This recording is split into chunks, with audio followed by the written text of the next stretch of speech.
নমস্কার বন্ধুরা, নতুন দিনে রান্না চ্যানেলে আপনাদের সবাইকে স্বাগত জানাই। আজকে আমি রান্না করব ডিমের একটি ভিন্ন স্বাদের রেসিপি, ডিমের কোপ্তাকারি। সম্পূর্ণ ভিডিওটা দেখতে থাকুন, ভালো লাগবে। এই ডিমের কোপ্তাকারি করার জন্য আগে আমি প্রথমে 4টি ডিম সিদ্ধ করে নিয়েছি ও একটি আলু সিদ্ধ করে নিয়েছি। আমি এখন গ্রেটারের সাহায্যে গ্রেট করে নেব।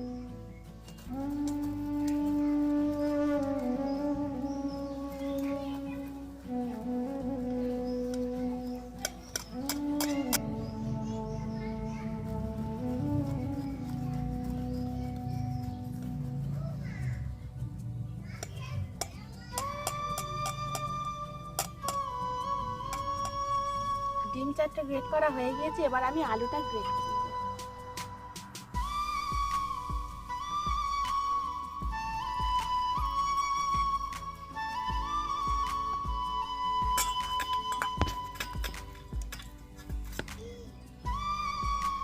এবার আমি ডিম আলু সিদ্ধ গ্রেট করে রেখেছি, তার মধ্যে দিয়ে দেবো কিছু মশলা। দিয়ে দেবো পেঁয়াজ কুচি, দিয়ে দেবো একটু কাঁচা লঙ্কা কুচি,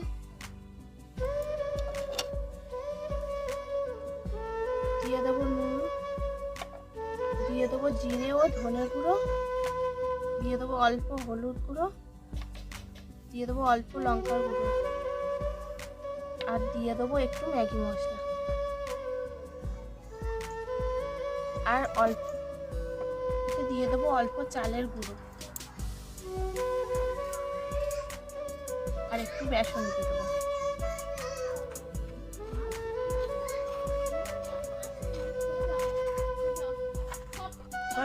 এবার আমি সবগুলো একসঙ্গে মিশিয়ে নেব।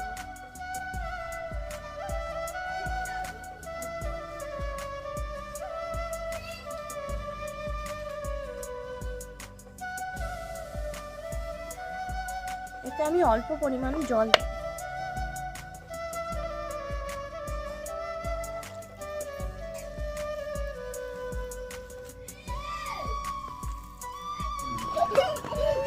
দেখুন বন্ধুরা, আমি সব মিশ্রণটিকে এরকম গোল গোল ভাবে বল করে নিয়েছি। এবার আমি গরম তেলে ভেজে নেব।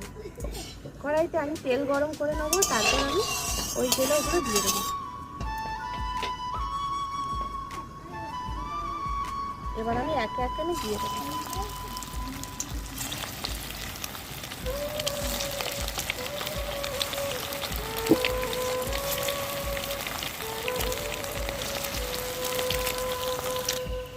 দেখুন বন্ধুরা, আমি কীরকম লাল লাল করে আমার ভাজা হয়ে গিয়েছে। এবার আমি এগুলোকে তুলে নেব।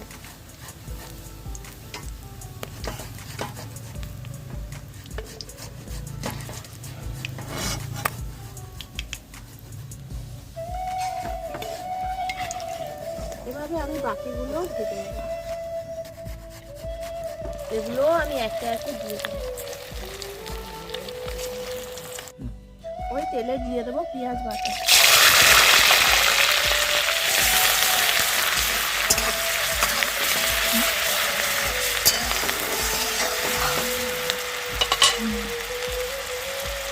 দিয়ে দেবো পেঁয়াজ কুচি,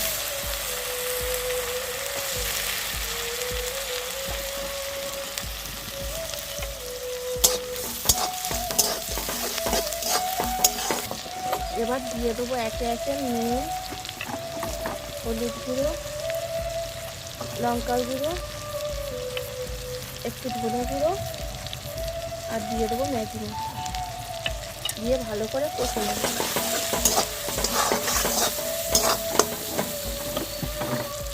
আর দেবো 2-4 কচি পেঁয়াজ। ভালো করে আমি কষে নেব।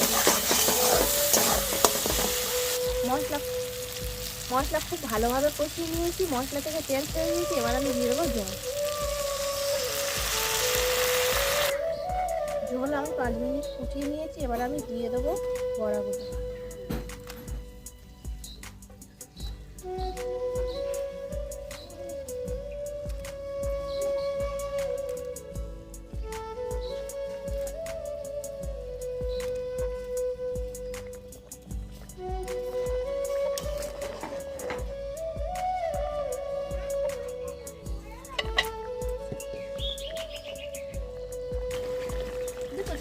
ডিমের কোপ্তা আমার হয়ে গিয়েছে। এবার আমি দিয়ে দেবো ওপর থেকে একটু ধনে পাতা কুচি,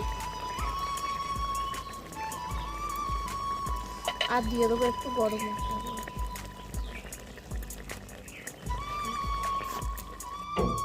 গরম ভাতে পরিবেশন করুন এই ডিমের কোপ্তা কারি, খুবই সুস্বাদু।